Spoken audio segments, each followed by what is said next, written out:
এক কেজি দেন মিলায় কালো সাদা গরম গুলা দিয়ে না কালো মিষ্টিটা ভালো হয়েছে রে কালো মিষ্টিটা গরম আছে স্বাদ লাগে যাবে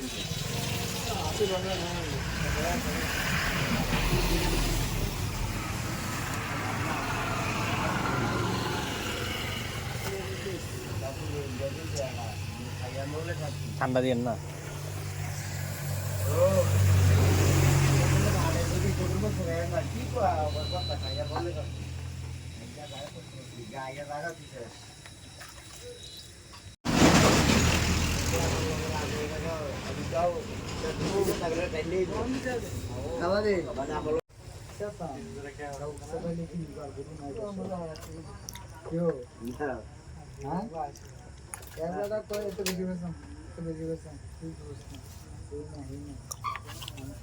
लाख 10 जेले